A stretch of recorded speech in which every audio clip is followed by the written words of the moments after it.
At 3:17 a.m., a security camera flickers, stutters, and then shows something that should never be ordinary. A woman stepping into the darkness of her own street and never coming back, her silhouette dissolving into the night as if she were erased. And 10 seconds later, the footage glitches, skipping forward, leaving a hole in time that no one can explain. And that moment, that absence, is where this story truly begins. She vanished without a trace. No scream, no struggle, no body.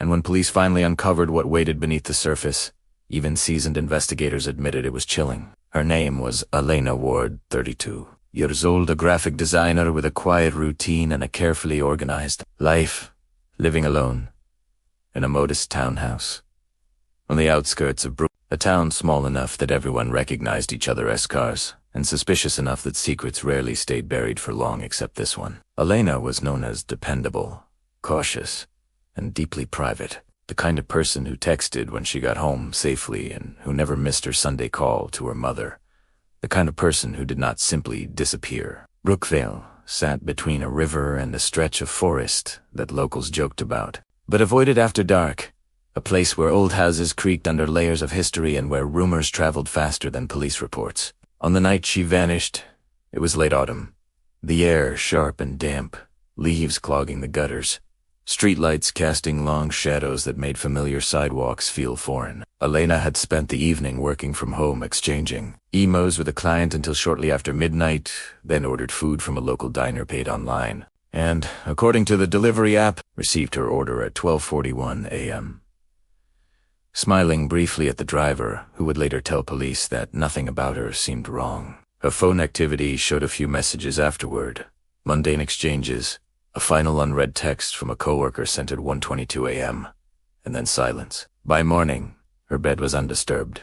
Her wallet and keys were missing, but her laptop sat open on her desk, screen dimmed, a single design file unsaved, and her front door was locked. When Elena did not answer calls by noon, her mother called local police, initiating what would become Brookvale's most haunting investigation in decades. Officers arrived expecting a routine missing person case and walked into a scene that felt frozen, as if Elena had stepped away for a moment and simply forgot to return. No signs of forced entry, no overturned furniture, no note, no obvious clues, just absence and quiet. Detectives canvassed neighbors, collecting fragments that didn't quite fit together. One neighbor reported hearing footsteps outside around 3 a.m. Another recalled a car idling briefly at the corner, its headlights off, a detail that seemed insignificant until it didn't. The security camera across the street provided the only visual record capturing Elena exiting her front door at 3:17 a.m.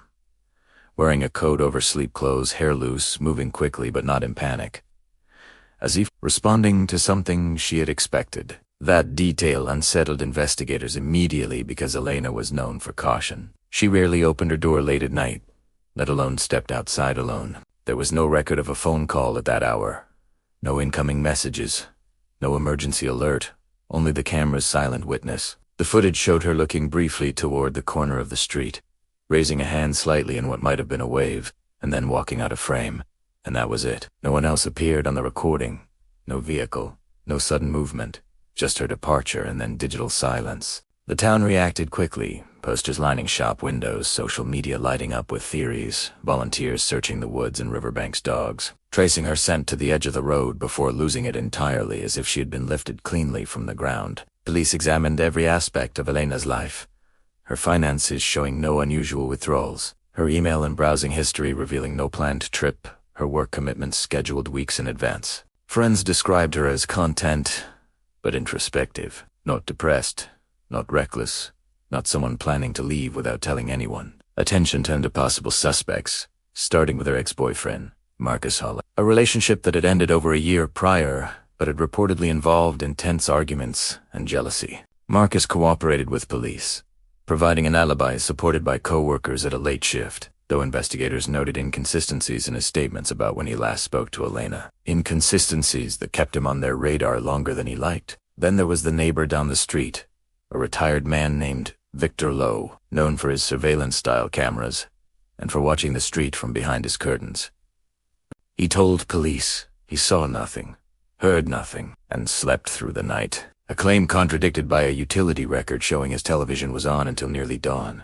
But suspicion alone was not evidence. Days turned into weeks, weeks into months, and the case stagnated. Elena's disappearance slowly shifting from breaking news to unresolved mystery. Then 5 months later, a routine audit of traffic cameras on the highway outside Brookville revealed something. Investigators had missed a vehicle passing through a toll at 3:29 a.m. the night. Elena vanished, its license plate partially obscured, but its model and color matching a car owned by someone who lived less than a mile from her home. That car belonged to Daniel Cross, a soft-spoken IT contractor who lived alone and had never been on police radar. Daniel Cross was, by all outward appearances, unremarkable, polite, punctual, and invisible. The kind of person whose neighbors might forget his name even while greeting him weekly. When detectives interviewed him, he calmly explained he had taken a late-night drive because he couldn't sleep. An explanation that might have been accepted if not for the fact that his vehicle had been captured circling Elena's block twice before disappearing from street cameras altogether. A search warrant was issued,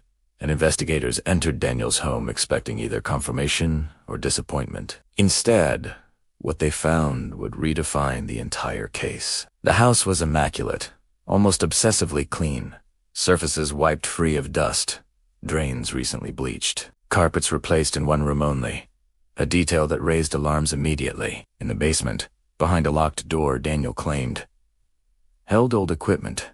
Police discovered a space that felt calculated and deliberate, soundproofed walls, plastic lining, drainage grooves carved into the concrete floor, and a workbench with tools meticulously arranged. There was no body, no blood visible to the naked eye, but forensic teams found traces where Daniel had tried hardest to erase them, microscopic fibers matching Elena's clothing, a partial fingerprint on a light switch chemically revealed, and DNA fragments recovered from a floor drain that confirmed the unimaginable. Elena had been there. Yet even then the story was far from complete, because Daniel Cross denied everything, his demeanor never changing, his voice steady as he repeated that he had never met Elena, that she must have been in his house without his knowledge. That evidence could be mistaken. As police dug deeper, they uncovered a hidden digital world beneath his calm exterior, encrypted files containing thousands of images, pulled from neighborhood cameras, schedules, routines, faces cataloged with timestamps, including Elena's daily habits logged for nearly 6 months before she vanished. Investigators realized that Daniel had been watching her long before she ever noticed him, if she noticed him at all. The chilling part was not just the planning, but the patience, the way he blended into Brookville, like a shadow, until the night he decided to act. Court proceedings dragged on, evidence debated, defense attorneys arguing that without a body, reasonable doubt remained, while prosecutors painted a picture of predation and control, a man who erased not only a life, but the traces of it with chilling precision. Public reaction split the town, some unable to reconcile the idea that such meticulous cruelty could hide behind such an ordinary face, others haunted by the thought of how many routines they themselves followed so predictably. In the end, Daniel Cross was convicted on charges of kidnapping and murder, sentenced to life without parole, though he never revealed where Elena's remains were taken, leaving her family without the closure they desperately sought. Brookville returned to something resembling normal, but the street where Elena lived feels different now, quieter, watched, every shadow carrying the weight of what was learned too late. To this day, investigators still revisit unanswered questions: why Elena went outside willingly, whether she believed she knew who was waiting, and how many similar lives Daniel might have been quietly observing without anyone noticing. This case reminds us that disappearance is not always a mystery of chaos, but sometimes a story of chilling intention, hidden in plain sight. And as we close tonight's file, remember that silence can be the loudest clue of all. This is Midnight Crime Vault, where the darkest truths never stay buried. And before you go, tell us, do you think Daniel acted alone, or did someone else know exactly what happened that night? And if stories like this keep you awake long after midnight, subscribe to Midnight Crime Vault and stay with us in the shadows.